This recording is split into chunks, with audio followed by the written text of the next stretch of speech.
So hello guys, welcome है आपका हमारे डेली करंट अफेयर्स की क्लास में। आज 5 जून 2025 है, वर्ल्ड एनवायरनमेंट डे है। एंड आज के हम मोस्ट इंपॉर्टेंट 25 क्वेश्चंस करने वाले हैं जो कि 10 मिनट में हम कवर कर लेंगे। एंड आपको अगर फ्री पीडीएफ चाहिए तो आप हमें व्हाट्सएप पे या फिर डिस्क्रिप्शन में टेलीग्राम का लिंक है, वहाँ से आप पीडीएफ ले सकते हैं। सो ये जो करंट अफेयर रहेंगे ये यूपीएससी, एसएससी, बैंकिंग, रेलवे और डिफेंस एग्जाम्स के लिए बहुत ही मोस्ट इंपॉर्टेंट रहने वाले हैं। सो पूरी वीडियो को ध्यान से देखिएगा। एंड अगर आपको कहीं भी कुछ भी डाउट आता है या फिर आप कुछ भी आपको जानना हो तो आप कमेंट कर सकते हैं। ठीक है, तो अभी स्टार्ट करते हैं। सो अपना फर्स्ट क्वेश्चन है, in which city did the minister of states for defence announce the expansion of NCC by 3 lakh cadets. 3 lakh cadets का इन्होंने एक्सपेंशन किया है एनसीसी में। तो कौन से सिटी के मिनिस्टर ऑफ स्टेट हैं, यानी कि ये कौन सी सिटी है जहाँ पे 3 लाख जो एनसीसी के कैडेट्स हैं उनका एक्सपेंशन किया जा रहा है। तो ये भोपाल में है। मिनिस्टर ऑफ स्टेट यानी कि होम मिनिस्टर ऑफ स्टेट्स ने यहाँ पे अनाउंस किया है कि एनसीसी के जो कैडेट्स होंगे उनकी संख्या 3 लाख से बढ़ा दी जाएगी। ठीक है, तो the expansion of NCC in Bhopal is aimed at promoting youth involvement in national service. The NCC service is a preparatory force for military and civil services and enhances national unity and discipline. अपना next question है, who set a world record by performing 20,000 सूर्य नमस्कार इन मुंद्रा गुजरात।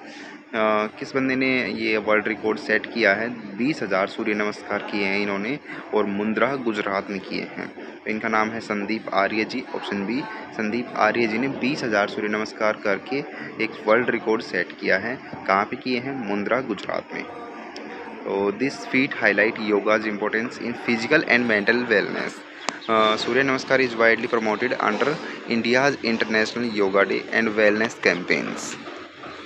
अपना next question है, the high level international conference on glaciers was co hosted by UNESCO and which other international organisation. तो जो high level international conference है glaciers के ऊपर वो को होस्ट की गई है, यानी कि यूनेस्को और उसके साथ में जो ऑप्शन बी है WMO, वर्ल्ड मेट्रोलॉजिकल ऑर्गेनाइजेशन, इन दोनों ने मिलके इसको को होस्ट किया है। किससे रिलेटेड है ये ग्लेशियर्स के से रिलेटेड है। हाई लेवल की क्या थी ये? इंटरनेशनल कॉन्फ्रेंस थी, यानी कि अलग अलग देश इसमें शामिल हुए थे। World Meteorological Organization partner with UNESCO for glacier conservation. ठीक है, ग्लेशियर्स की कंजर्वेशन के लिए ये मीटिंग हुई थी। It underscores the global concern about glacier melting and its effect on fresh water resources and sea level rise. Okay, so next question है अपना, with which country is India collaborating to build its first polar research vessel. With which country, India ने कौन सी country के साथ collaborate किया है to build its first polar research vessel. तो कौन सी कंट्री के साथ किया है? तो ये किया है अपना नॉर्वे के साथ में। तो Norway will assist in building India's first polar research vessel, strengthening India's role in polar research and climate studies under the Antarctic treaty of system. कौन सी ट्रीटी ऑफ सिस्टम है ये? तो एंटार्क्टिक ट्रीटी सिस्टम है, जिसके तहत जो अपना नॉर्वे है उसके साथ में इंडिया ने कोलैबोरेट किया है और वो बनाएंगे क्या? इंडिया की पहली पोलर रिसर्च वेसल बनाने वाले हैं। ठीक है, अपना नेक्स्ट क्वेश्चन है, Operation spider Web utilise which type of drone technology for precision targeting. जो ऑपरेशन स्पाइडर वेब है वो कौन सी टाइप की ड्रोन टेक्नोलॉजी यूज़ करता है उसके जो टारगेट है उसको प्रिसीजनली टारगेट करने के लिए? तो ये करता है FPV ड्रोन्स, यानी कि फर्स्ट पर्सन व्यू ड्रोन्स। ठीक है, first person view drones technology जो है उसको ये FPV drones offer real time targeting precision and are widely used in tactical military operations for reconnaissance of and attack. तो ये FPV ड्रोन्स की जो टेक्नोलॉजी है उसको यूज़ करता है कौन सा? Operation spider web. What is the primary focus of India's newly launched Dhruva policy. तो इसका प्राइमरी फोकस क्या है? इसका प्राइमरी फोकस है option A, digital India infrastructure. ये अपना डिपार्टमेंट ऑफ पोस्ट के द्वारा लॉन्च किया गया था ध्रुवा पॉलिसी। ठीक है, तो अभी इसका आंसर है अपना digital India infrastructure and the Dhruva policy is a major step in India's public infrastructure aiming to establish a national digital addressing system for better governance and service delivery। ठीक है, ये डिपार्टमेंट ऑफ पोस्ट के द्वारा यहाँ से launch किया गया है। The iron beam system also known as Magen Or operates at what polar class and is developed by which organisation. जो मागेन ओर है उसकी पावर क्लास कितनी है और वो कौन सी ऑर्गेनाइजेशन के द्वारा डेवलप किया गया है। तो ऑप्शन बी 100 किलोवाट इसकी पावर है और राफेल एडवांस डिफेंस सिस्टम इसके द्वारा इसको डेवलप किया जा रहा है। कौन सा है, मागेन और इसकी पावर जो है 100 किलोवाट है एंड इस कौन सी ऑर्गेनाइजेशन ने डेवलप किया है, राफेल एडवांस डिफेंस सिस्टम में।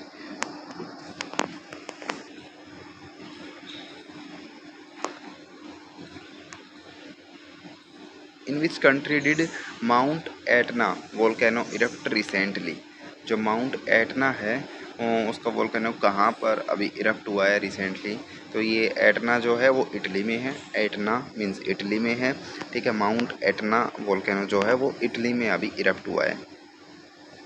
तो माउंट एटना यूरोप का मोस्ट एक्टिव वोल्केनो है जो कि सिसिली इटली में लोकेटेड है। Its eruption often affect air travel and provide insights into the tectonic activity। ठीक है, which institution projected India's household net financial saving to reach 22 lakh crore in financial year 2024-25। तो कौन से इंस्टीट्यूशन ने प्रोजेक्ट किया है 22 लाख करोड़ का नेट फाइनेंशियल सेविंग। तो ये एसबीआई ने इसको प्रोजेक्ट किया है 2024-25 के लिए। जो नेट हाउस होल्ड सेविंग है, net financial saving for house hold, वो 22 लाख करोड़ बताई गई है। किसके द्वारा, एसबीआई बैंक के द्वारा।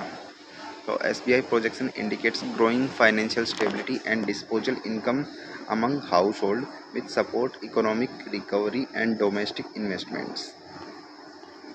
विच state government reserve 20% police job for अग्निवीर्स।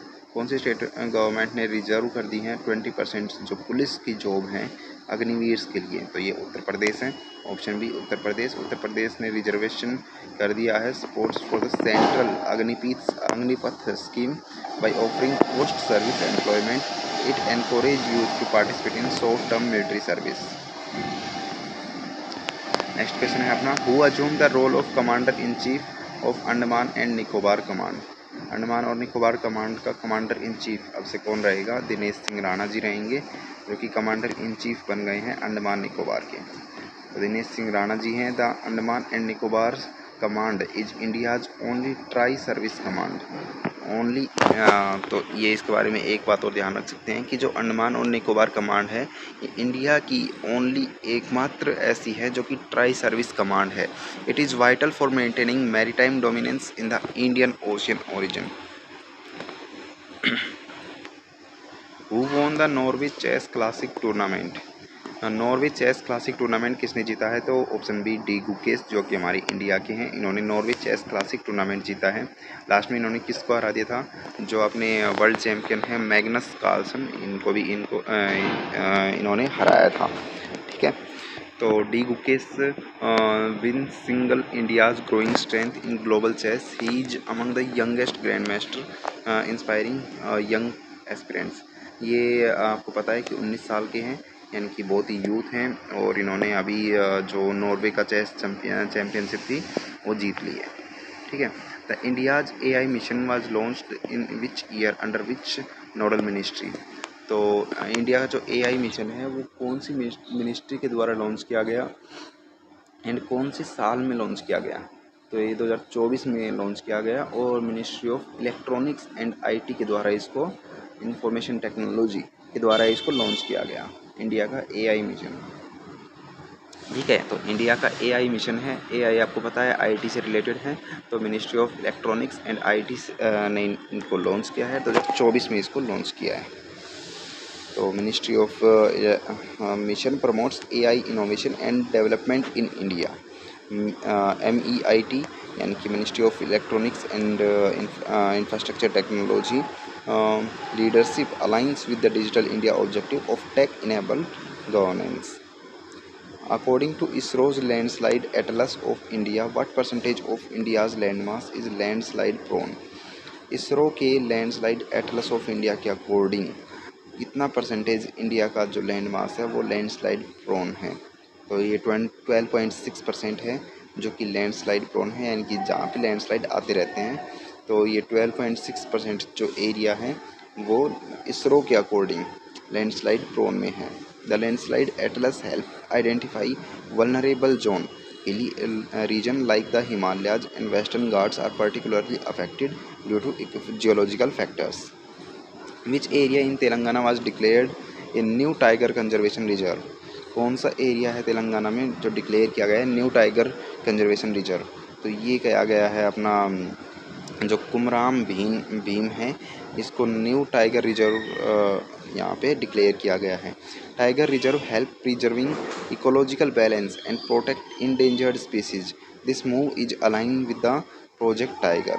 तो कुमराम भीम जो है इसको यहाँ पे न्यू टाइगर रिजर्व एरिया जो है वो डिक्लेयर किया गया है। Which region contributes the highest percentage of India's landslide vulnerability? तो इंडिया में हाईएस्ट लैंडस्लाइड वल्नरेबिलिटी कौन से एरिया में देखने को मिलती है? तो ये नॉर्थ वेस्ट हिमालयाज हैं, यहाँ पे 66.5% के आसपास यहाँ पे जो लैंडस्लाइड वल्नरेबिलिटी है वो देखने को मिलती है। कौन सा एरिया है? North west Himalayas. ठीक है, north west Himalayas. The Himalaya belt is highly landslide prone due to steep slopes and heavy rainfall. Disaster preparedness in these areas is critical. Okay. Who inaugurated Urban Adda 2025? Urban अड्डा 2025 किसने इनोग्रेट किया है? किसने किया है?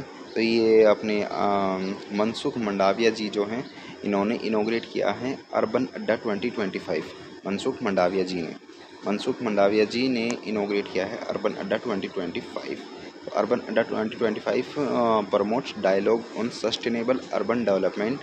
It aligns with the Smart Cities mission to improve urban governance. Okay.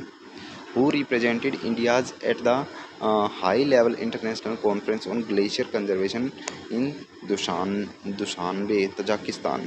तो कौन represent करने वाला है इंडिया को जो कि अपनी इंटरनेशनल कॉन्फ्रेंस मीटिंग होने वाली है ग्लेशियर कंजर्वेशन के ऊपर, जिसमें यूनेस्को और WMO दोनों मिलके करने वाले हैं। अभी ऊपर हमने क्वेश्चन किया था कि कौन कौन करने वाले हैं, तो यूनेस्को और WMO वर्ल्ड मेट्रोलॉजिकल ऑर्गेनाइजेशन दोनों इसको को होस्ट करने वाले हैं। तो इंडिया को कौन रिप्रेजेंट करेगा? तो इंडिया को रिप्रेजेंट करेंगी कीर्तिवर्धन सिंह यहाँ पे इंडिया को रिप्रेजेंट करने वाले हैं। The conference addressed the glacier retreat and its effect on water security. India is major stakeholder in Himalaya glacier conservation. ठीक है, तो क्योंकि हमारे यहाँ पे हिमालय ज़्यादा है तो हम यहाँ पे एक मेजर स्टेक होल्डर हैं।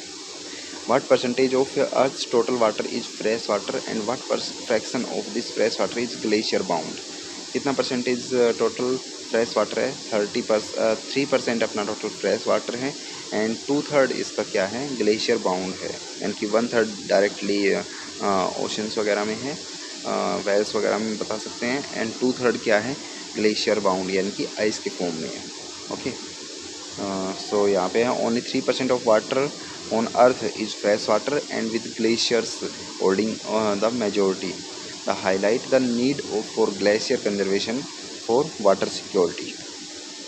Which large language model LLM was launched under the India AI application development pillar? तो कौन सा लार्ज लैंग्वेज मॉडल लॉन्च किया गया है इंडिया AI एप्लीकेशन डेवलपमेंट के लिए? तो ये सर्वम 1 जो है, ऑप्शन बी सर्वम 1, ये इसको लार्ज लैंग्वेज मॉडल है सर्वम 1 जिसको लॉन्च किया गया है इंडिया AI मॉडल के लिए। सर्वम 1 is tailored for Indian language and dialects, improving the accessibility of AI for local application like education and governance. From which sport did Pradeep Narwal announce his retirement? Pradeep Narwal ji ने अपनी retirement announce कर दी है। कौन सी game से? तो एक कबड्डी खेलते थे, उनसे इन्होंने जो रिटायरमेंट है वो यहाँ पे अनाउंस कर दी है। Pradeep Narwal is known as Dubki king of Kabaddi. His retirement marks the end of golden chapter in Pro Kabaddi League history.